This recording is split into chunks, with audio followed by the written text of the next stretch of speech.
Nous savons qu'Adam Smith considère que la richesse est réelle, c'est la production.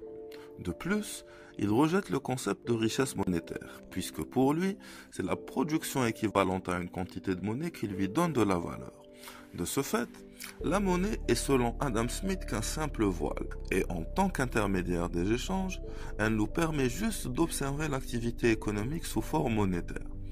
La monnaie ne sert qu'à s'échanger la production et n'a pas d'impact sur l'économie réelle. En ce sens, il adhère à la théorie quantitative de la monnaie, qui stipule qu'une hausse de la quantité de monnaie n'a d'impact que sur les prix. Elle ne crée que de l'inflation. Nous parlons aujourd'hui de dichotomie classique. Adam Smith se pose aussi la question de la valeur.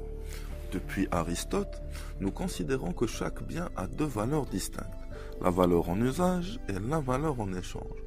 La valeur en usage représente l'utilité dont nous jouissons lors de l'utilisation d'un bien ou d'un service. La valeur en échange, quant à elle, est représentée par le prix d'un bien, celui auquel ce bien est échangé sur le marché. Or, pour Smith, il est vain de relier ces deux valeurs entre elles.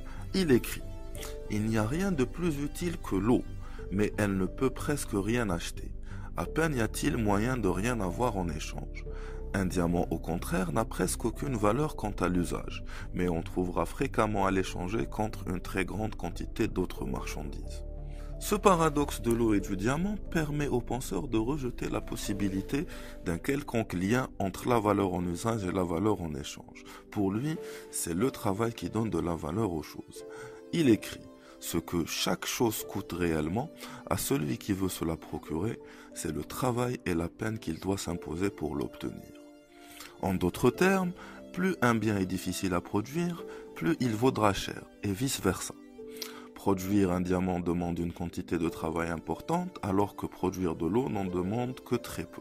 Cette théorie de la valeur travail sera reprise par tous les penseurs classiques, à l'instar de Ricardo et de Marx, et sera remise en question par la suite par les économistes néoclassiques, notamment par Karl Menger, fondateur de l'école économique autrichienne. Aussi, Adam Smith définit les prix naturels des biens et services comme étant ni plus ni moins ce qu'il faut pour payer, suivant leur taux naturel, et le fermage de la terre, et les salaires du travail, et les profits du capital employés à produire cette denrée, la préparer et la conduire au marché. En d'autres termes, les prix naturels sont des prix de production.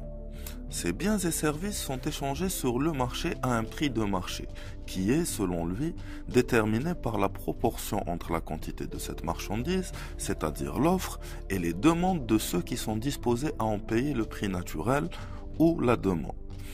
Ainsi, le prix des biens et services sur le marché est fixé par l'offre et la demande.